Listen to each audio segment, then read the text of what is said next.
Welcome to Data War. Well, welcome everybody for another episode of Data Wars podcast. My name is Prash Chandramohan, and I'm here with Ash Srivastava, my co-host, and we are really excited for today's topic. Today's topic is the role of data layer in the Gen AI world, and to talk about that, we have an amazing guest, somebody I know really well, and in fact, somebody I worked with very closely. Dharma Kuthanur is joining us. Dharma is a strategic thinker, someone I looked up to as a person with ability to balance big picture thinking with the execution as well.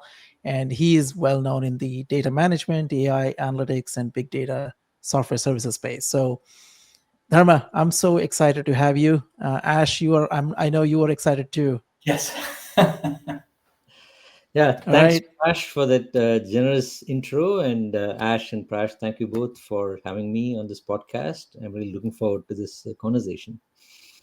Yeah, Dharma, tell me a little bit about yourself. I know, I made a minor attempt at telling about great things about you, but nothing comes close to the great things you have been doing. So, tell us a little bit about yourself and what you're up to these days, and what you're doing in the Gen AI world. Sure. Just by way of intro, Dharma Kuthanur. Over the last 20 plus years, I had leadership roles spanning product marketing, product management, and some business development across a wide range of enterprise software products. But over the last 10 to 11 years, my focus has been in the data analytics domain.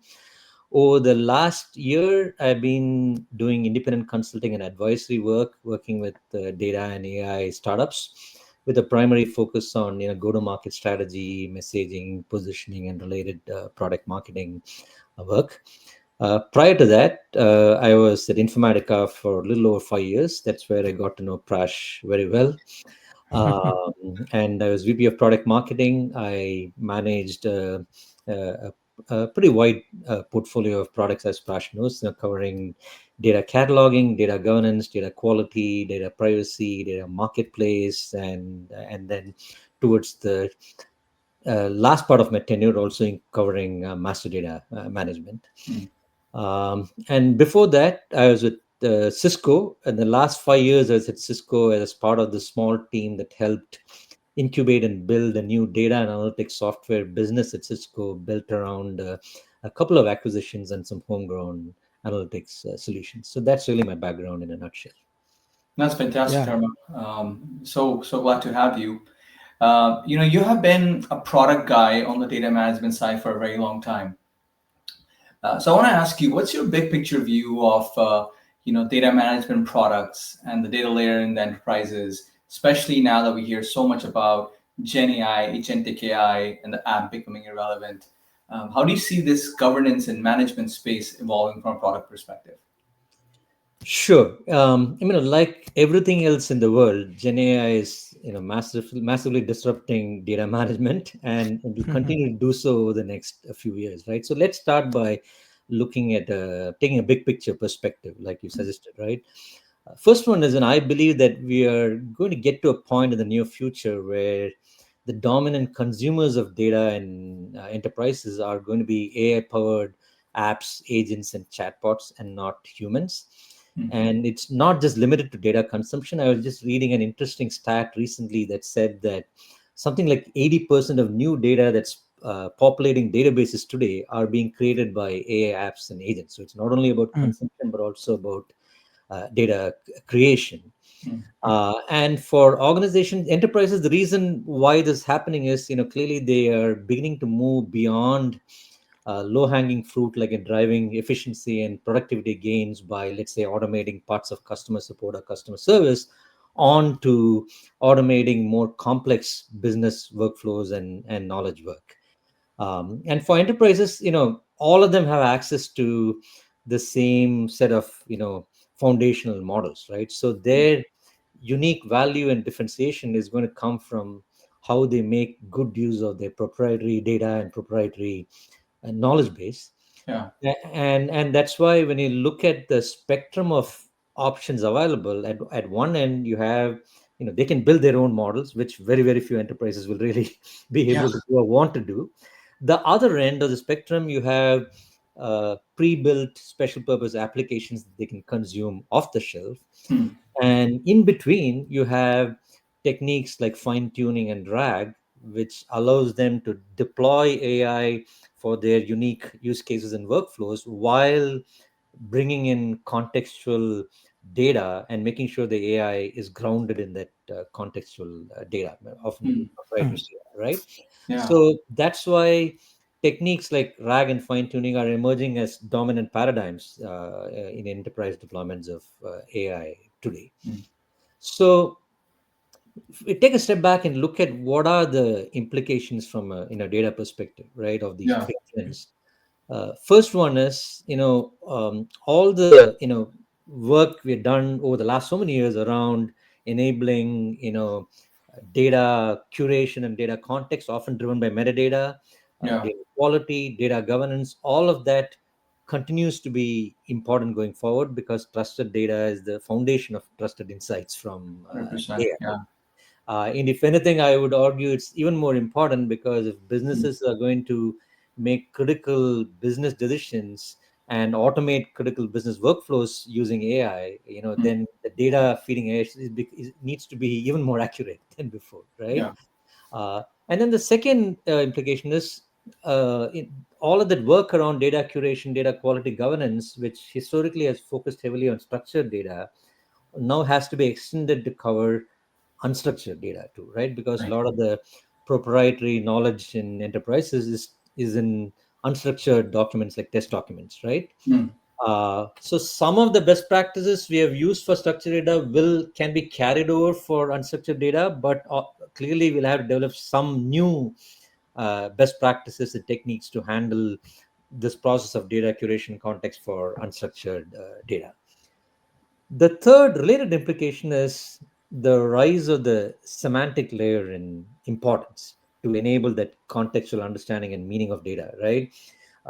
Historically, we always had semantic layers in the data world, the especially business intelligence tools like, Power BI and TrustPod and ThoughtSpot and Tableau have had semantic layers to ensure that they are using relevant trusted data for business reporting and analytic purposes, Right. right? And that and in the data world, we've also done a lot of work around this, building up this concept of data products Right. to enable line of business data consumers who are maybe less technical to discover and understand and consume Right. data. Yeah. Now, a As you lot of mentioned, the the work. marketplace, at your time in Informatica, you were managing that product as well for them, right? Exactly. I Yeah. was managing the data marketplace, which is effectively enabling the deployment and consumption of data products, Hmm. right? Hmm. So those concepts will continue to remain very valuable, and there'll have to be a pivot to enabling consumption of data by AI agents in addition to Mhm. consumers like line of business data consumers, right? But then data products obviously work very well for structured data today, right? Hmm. Clearly, it'll have to evolve and expand, all right? Yeah. And then maybe you may have new types of data products that include a combination of structured and unstructured data. Hmm. And then related to the semantic layer, a lot of work has to be done to enable semantic understanding of unstructured data, right? That is where things like semantic chunking and embedding and vectorization of data and storing Hmm. data in vector databases and being able to retrieve it contextually, all of that become very important as part of the semantic layer, right, for Hmm. unstructured data. And then just to finish this point, knowledge graphs also continue to be very important, to understand entities and relationships between entities, and they will have to again evolve to capture relationships across structured and unstructured data as well. Okay. Yeah.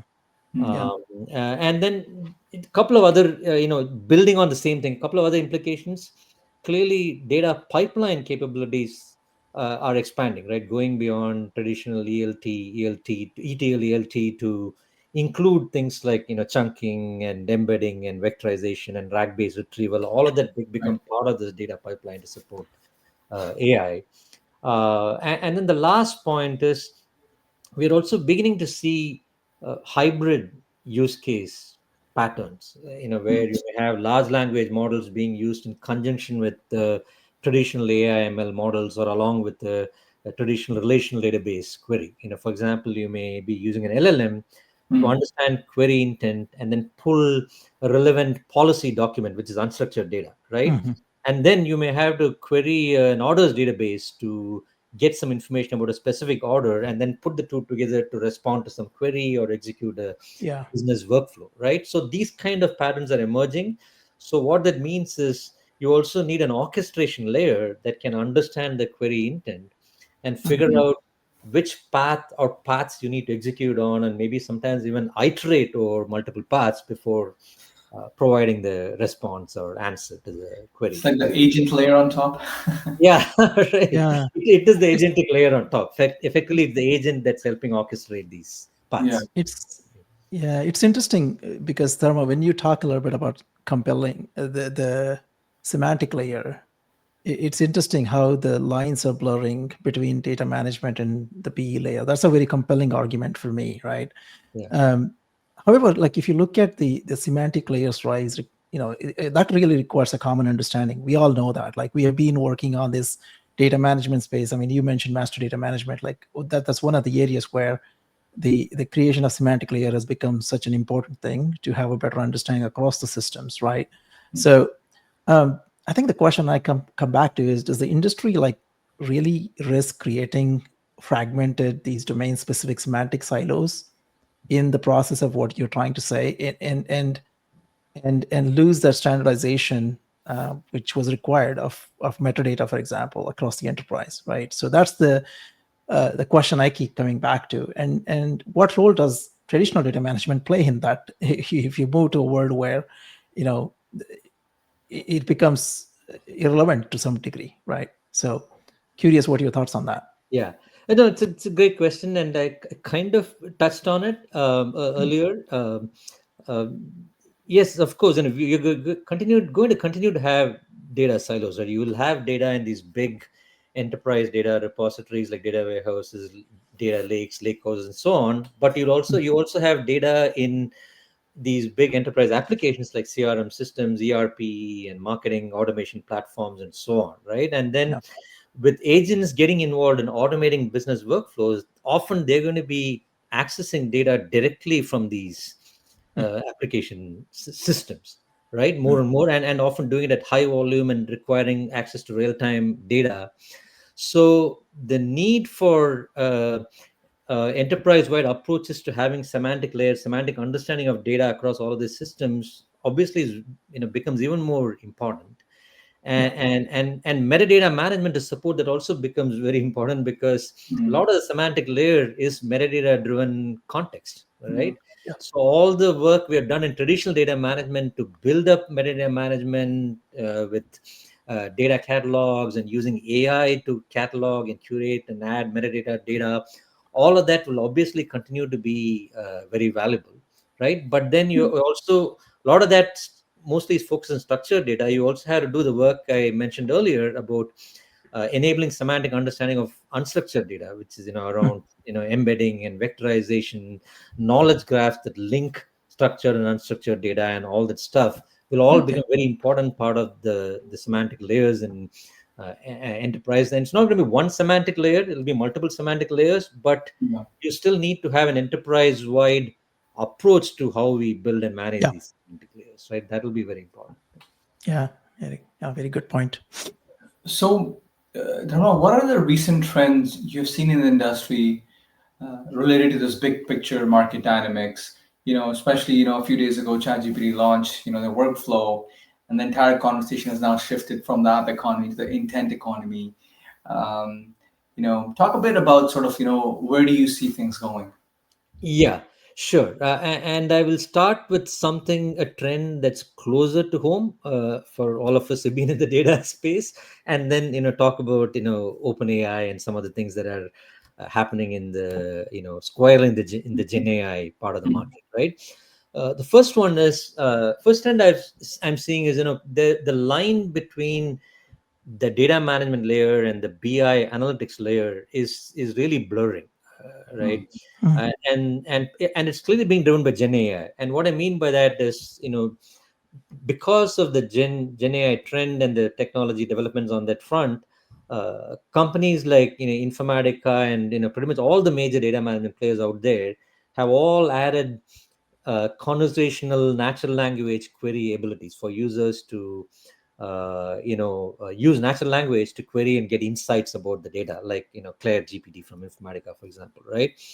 But then with enough context around the data and with Gen AI, it doesn't take much to go from providing insights about the data, which is the purview of data management, to Mm, providing insights from the data, which is the purview of BI and analytics historically, right? Mhm, And mhm, again, there have been some recent developments. Alation introduced something called chat with your data or talk to your data or something like that recently. But then mm, building on it, they recently announced an agent builder capability, which will allow their mm, users to build agents to get access to structured data that's managed in the platform mm. for various business agentic business workflows, right? That's clearly moving beyond insights about the data to actually Yeah. getting insight from the data and enabling maybe some task execution right Mm. through AI. Yeah, I have to um, check that out. That's very interesting. yeah. And not to And come across as a pitch or a pitch for Informatica per se, Dharma, but if you look at what is being added to what you call MDM GPT experience, yeah, the same aspects comes through. It's not about asking questions about the data, but Mm, asking the insights from the data. Like for example, if you are working in supply chain domain, like knowing who are your top suppliers or which suppliers at the highest risk of not being able to meet your demand chain, I think is an interesting prospect that now you can do through natural language versus writing complex queries, connecting right, different systems and figuring out that answer, which would take a lot of time to honestly do that, right? Now right. you can ask a simple, like a natural language question, and be able to get that answer is pretty powerful, right? Yeah, I mean, So that's exactly on the same lines. And yeah. Denodo, a data virtualization data integration company, also recently announced deep query capability. Same Mhm. thing, allowing users to query the data and get answers to business questions with explainability tied to the data, Mhm. right? So, Yeah. so clearly that's one trend. And in fact, I Mm. was looking at Gartner's DNA data analytics predictions for 2025, and they tease this out with a provocative question. What if your data management platforms become your analytics platforms? Effectively, kind of Mhm. this trend Mm. is happening, right? Interesting. Yeah. Uh, Yeah. and then the other trend, which is again close to home for you, Prash, which is the line between the big app platforms and the data layer is also beginning to blur. Mm, And what I mean by that is, for if you look at the big enterprise SaaS app platforms like CRM system, for example, right? A lot of the value in these platforms is tied to the data in the platform. And with Gen AI, again, business users can simply use natural language query to get access to the data and insights from the data. And more, you'll have agents doing that to get access to the data and then maybe executing some workflow uh, based on that. And so for platforms like Salesforce, CRM, and others, it becomes very important to make sure that especially with agents accessing the systems maybe at high volume and high pace, it becomes very important for them to make sure that there is the right kind of context around the data to enable agents to understand the data and access the data, making sure that the right level of quality and appropriate governance and access controls for privacy, and so on, for the data in their systems. So I would, and so it's almost like adding this ability to have context, quality, and governance for a domain-specific data source, which is their Mhm. data in the CRM system, right? So, my view is, clearly that is a big driver for the Salesforce recent acquisition of Informatica. I know it's not officially closed yet, but that's my understanding of what's the driver, right? The ability mm, to have this metadata-driven context and data curation and quality and governance for the data in the enterprise systems, right? Mhm. ServiceNow recently acquired Data.World, which is one of the early data cataloging players, Yeah. and I would guess that they had similar motivations for that acquisition too, right? Mhm. So, in effect, what's happening is because of these big trends, yeah. I, data management capabilities are at least partially getting absorbed into these broader data and app platforms. Mm. Of course, one can argue that The cloud Mm. providers like AWS, Azure, and GCP have been doing this for a while, and they're going to go further in that direction. But so are players like Databricks and Snowflake. And just to do a double click on Databricks, they recently made a couple Mm. of interesting acquisitions. They acquired a PostgreSQL server company called Neon a couple of months back, and then Mhm. more recently they Mm. acquired another company related to Postgres called Mooncake. Interesting name. Interesting name for sure. Yeah, Interesting. and that Yeah. gives the Mood ability. cake. Mooncake. Mm. Oh. Yeah, and that gives them the ability to take operational data in PostgreSQL database and make it Mm. almost instantly available for analytic workloads without the need for an ETL data pipeline. Right? Yes. So that's again an example of how they're adding more and more data management capabilities as part of their big data platform. Yeah. You know Uh, what makes me happy, Dharma, about that whole thing that's happening? yeah, Finally, these big guys, they're grown up guys, they're big guys and they're hyperscalers, right? They're finally coming around and realizing the importance of data layer Yeah. and absolutely. saying, okay, we can't just, do this great analytics and all that stuff, which they're really good at.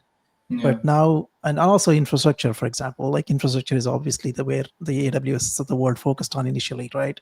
They Mm. made a lot of ton of money, obviously, with that. But now, finally coming to realization that okay, we can have the high performing systems, we can have great infrastructure, we can make it easy for people to provision and use our systems. But if we can't focus on data, which is growing obviously, Right. you can't get good move any more further than what they've done so far, right? So that's an interesting kind of a transition that's happening Yeah. in the market. Right, right. And also with the Yeah. shift to agentic AI, this Mm. the volume and pace is also going to increase, right, dramatically. Yeah. That's the other reason why I think they're all suddenly realizing how important it is to have Yeah. appropriate uh, Yeah. good data practices, right?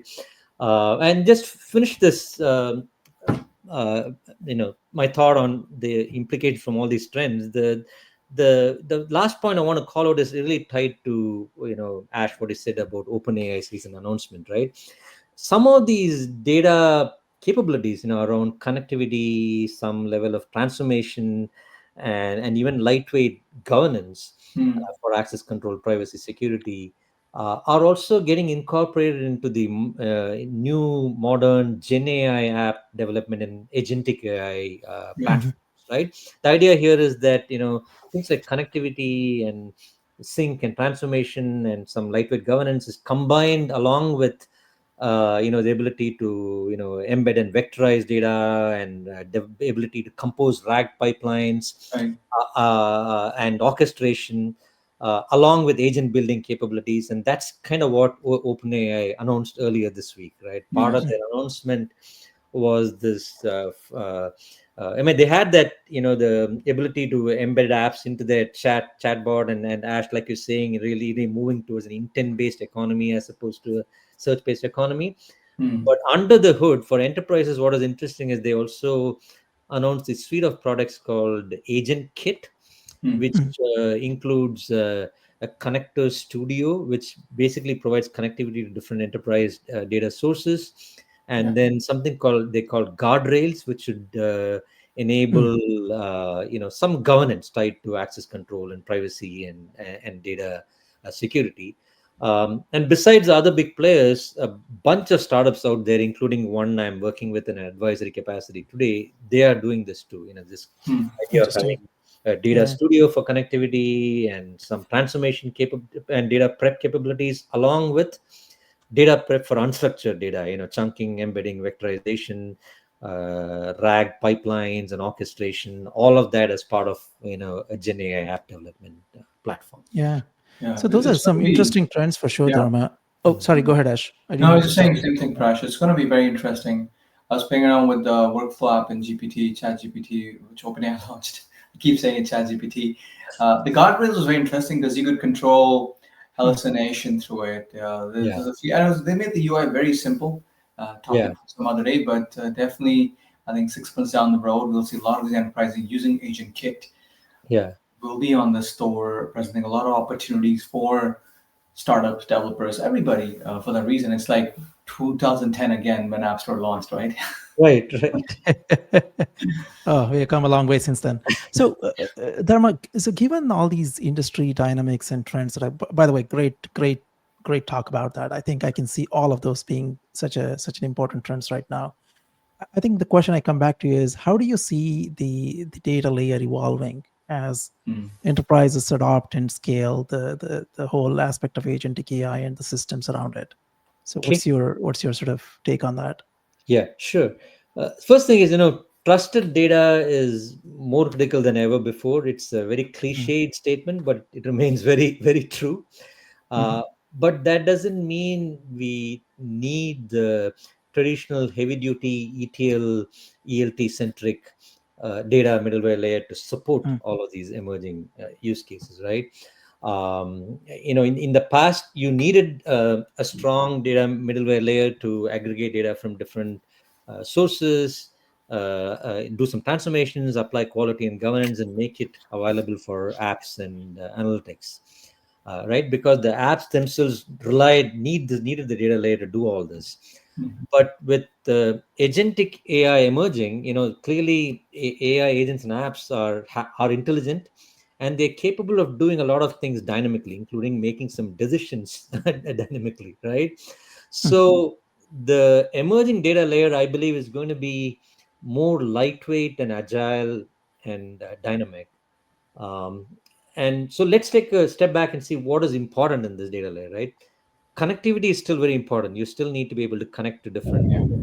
That's still Mm, important, and a lot of that is going to happen through APIs. You have protocols like MCP, Model Context Protocol, emerging to empower agents with access to tools that allow them to access different enterprise systems and data sources. Semantic layers will be very important, covering both structured and unstructured data, like I mentioned earlier. Knowledge graphs will be important to understand relationships.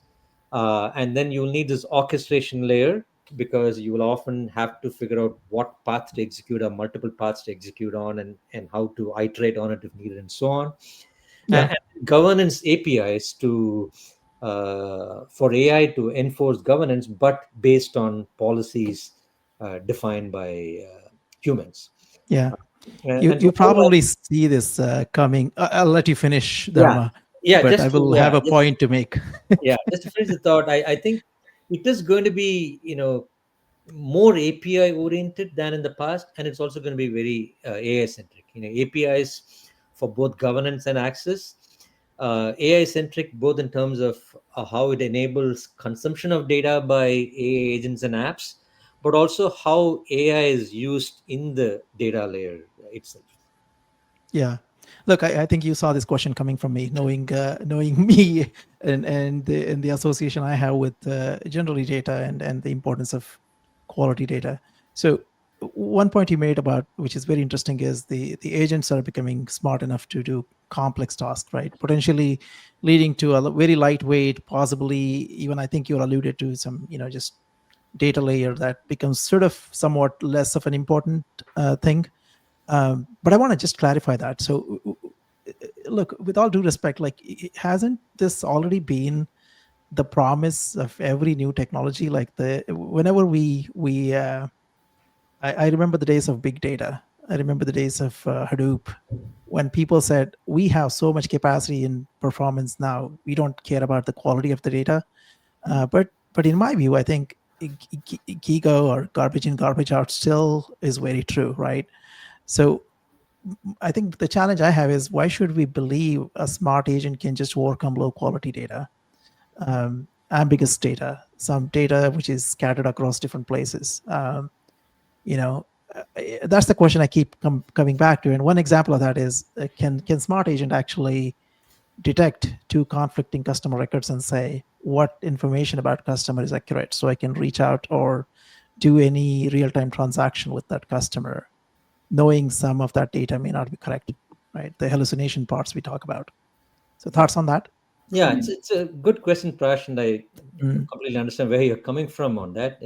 First thing is, many things I'm talking about are going to evolve over the next couple of years, right? This Mhm. all these transformations are not going to happen overnight. Mhm. And now coming to specifically to your question, I mean, I think that's why the discussion we had earlier around semantic layers and why enterprise wide metadata management practices are very important to support that. That that's going to clearly play a critical role for agents to be able to discover and understand and use the right data sets based on the needs of the business use case or Mhm. workflow, right?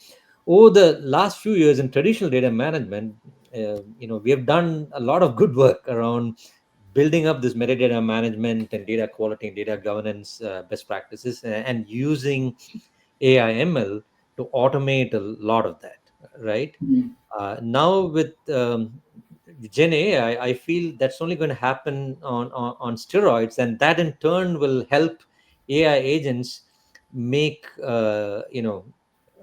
better use of data, and use the right kind of data for different business needs. And what I mean by that is, you could easily envision a scenario where more and more you're going to have uh, you know uh, for example, in terms of addressing your question around data quality, whether a particular attribute is to be trusted or not, you Mm. could have AI creating and maintaining and validating trust scores based on policies that are defined by humans and with appropriate level of human oversight.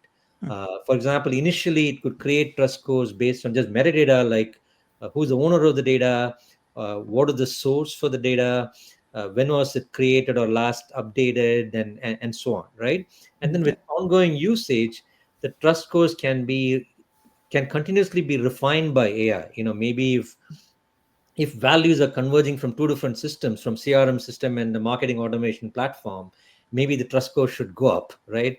If the values are diverging, or if the data keeps getting updated downstream by a user, then maybe the trust score needs to go down, right? Mm. If something was more recently updated, the trust score should be higher. I'm just throwing out some Yeah. examples, right? Yeah. So Yeah. those are ways in which AI could help dynamically maintain some information about the quality of certain attributes for key business entities. And of Mm. course, there has to be, obviously human oversight to define the rules for creating the trust scores in the first place, and Yeah. also monitoring how AI is maintaining it on an ongoing basis and making Mm. adjustments as needed, right? And of course, none of this, that need for testing and validation and QA before deploying something in production is not going to go Mhm. away, right? That's again where humans play a Of course. critical role in evaluating things before deploying something in I see. Yeah. production. So, Dharma, I'm going to put my governance hat on, and especially for the chief data officer listening, yeah, there is a lot going on, and most organizations today struggle with governance, with simple things like ownership of data sets and ownership of data. So this new world, where the orchestration layer is needed, who will have the organizational ownership for this stuff? You think it's going to be an IT function? Should it be a separate chief AI officer created, or should it be kind of lying inside that traditional data engineering and ML ops unit? Okay, yeah, great question, and I'll do my best at getting to the answer, or at least sharing my insights, right? Uh, the first point is, like I said earlier, trusted data is the foundation for AI. But it's also equally true that more and more the realization for data is going to happen through AI, right? That's why Mhm. the two have to go hand in hand. That's why I do believe that organizations have to really look at an integrated data and AI strategy. So let Yeah. me share some, few high level thoughts on it, and then I'll get to the organization question, right?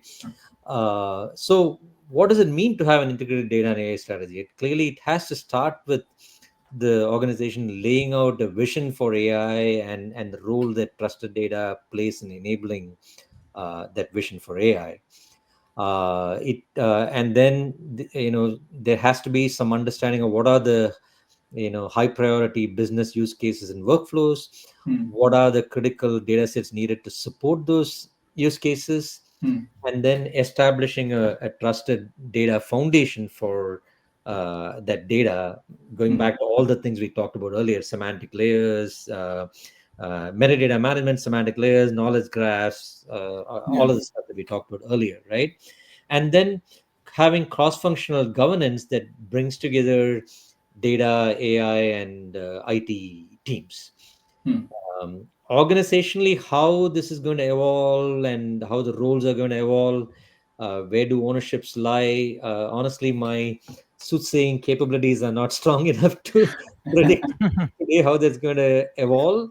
There are some possible scenarios, right? You could Yeah. have maybe a head of AI, a chief AI officer who's bringing all of these teams together, or you Hmm. could have a function like a chief digital transformation officer that is bringing Hmm. together all of these teams and helping drive these initiatives forward. Or just like CDOs evolved, some CDOs evolved to become chief data and analytics officers. Maybe some Mm, of them become chief data and AI officers, and they are the ones bringing all of these teams Hmm.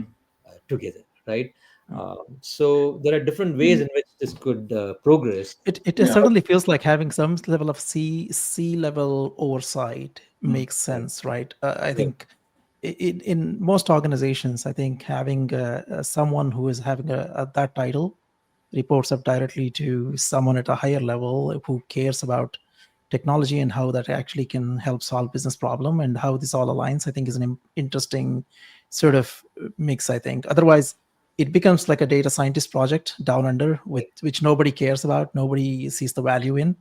right. So I think that's a great point. I like Yeah, the how you position that. yeah, and I feel that it's going to be helpful for CDOs because Yeah. Hmm, whether we like it or not, sometimes CDOs, there are cases where I know CDOs report to CFOs or often to hmm, CIOs, and um, it's been a challenge sometimes to get visibility for the data initiatives at the Hmm. board yeah, level, right? Whereas the AI trend is clearly going to help because it is hmm, obviously a CXO level and boardroom level discussion, right? So yeah, the need to have a hmm, trusted data foundation for AI should really raise visibility for Hmm. data yeah. initiatives. So as we come to close, Dharma, I want to focus on closing thoughts here. And I think after hearing you speak, it sounds like the goal is truly a trusted data foundation for AI.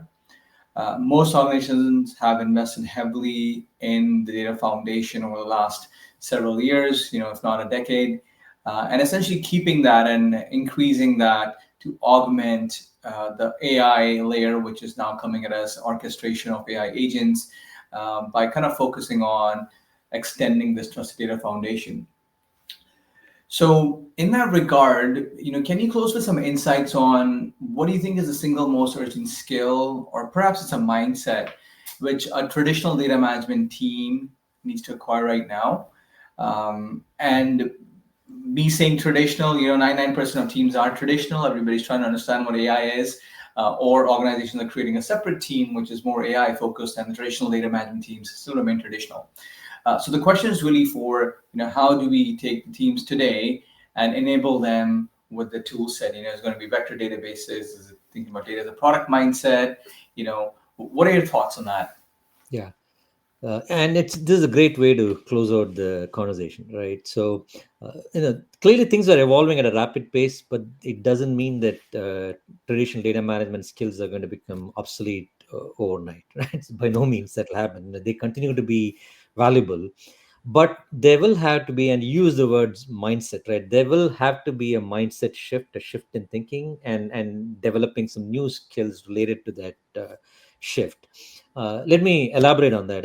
What I mean by that is, in fact, I was recently uh, talking to the founder and CEO of a data integration startup, an ETL Mm, company, a few months back, Mm, and his point of view seemed to be that even though it's an ETL, they were selling an ETL product, he believed that a lot of the data engineering users who are building ETL pipelines using a tool, many of that what they do will be automated by mm, AI agents in the near future. So he believed that data engineers had evolved to become. I'm trying to recall the exact terminology. I think he said something like data engineers will have to evolve to become decision engineers or knowledge engineers mm, or something like mm, that. I don't remember the exact mm, terminology, but I mm, think what he was trying to get at is it's going to be less about schema definitions and designing ETL pipelines and so on, but mm, more about what is required to enable semantic and contextual understanding of data, right? More and more, Yeah. the value from data is going to be realized through AI, like I said. And for AI to Mm. access the data, it needs that semantic and contextual understanding the meaning, context, Mhm. relationships of the data, right? Mm. And both for structured data as well as unstructured data. So that shift in mindset is important. And then to relate to that, clearly, the data management folks have to understand what is required to enable that semantic and contextual understanding. All the work around data products, for example, that Mm. works very well for structured data, need to be evolved further. And then there's a lot of work to enable that for unstructured data around chunking and embedding and Mm. vectorization, right? And then how does their all the work they're doing on a trust data foundation feeds into these new AI driven agentic workflows, right? Like Mm. RAG Mm. and RAG based retrieval and the orchestration layers to support that. And how governance itself is evolving, right? Becoming more Mhm. API based, and where the enforcement happens by AI, but with policies defined by humans. So all of those are all some of the ways in which they have to, build, maybe in some cases, new skills along Mm. with the shift in thinking, shift in their mindset. Yeah. Yeah.